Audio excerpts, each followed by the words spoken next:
મોટા મહાનગર અને પાણીનો કહેર, કારણ કે સુરત શહેર સહિત અનેક મહાનગરોની એવી હાલત થઈ છે અને આ વરસાદ કાળ મુખો બન્યો છે અને મરણ મુખે આવ્યો હોય તેમ અનેક લોકોના જીવ પણ જઈ રહ્યા છે। આ સ્થિતિ બની છે સુરતમાં અને સુરતમાં તોડાઈ રહ્યું છે ખાડી પૂરનું સંકટ। સુરતની 5 ખાડીનું ભયજનક સ્તર અને તેની પાસે જળસ્તર પહોંચ્યું છે। અનેક વિસ્તારો હાલ પણ જળબંબાકારની સ્થિતિમાં છે અને હજુ વરસાદ વધશે, વરસાદ આવે તો આ મુશ્કેલી વધી શકે છે।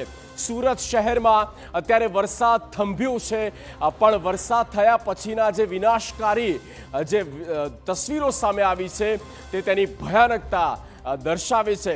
આપને ઓવરઓલ તમામ એ રિપોર્ટ પણ બતાવીશું સુરતની એક હાલ અને કઈ રીતે તેમાં સુરત બેહાલ થયું છે તેની વિસ્તારથી વાત કરીશું। અને કાળમુખો બનેલો આ વરસાદે અનેક લોકોના જીવ પણ ગયા છે, અનેક લોકોના માળા વિખેરાઈ ગયા છે। આ પરિસ્થિતિ બની છે સુરતમાં કારણ કે કોઈ એવો વિસ્તાર નહીં હોય જ્યાં પાણી ન ભરાયા હોય।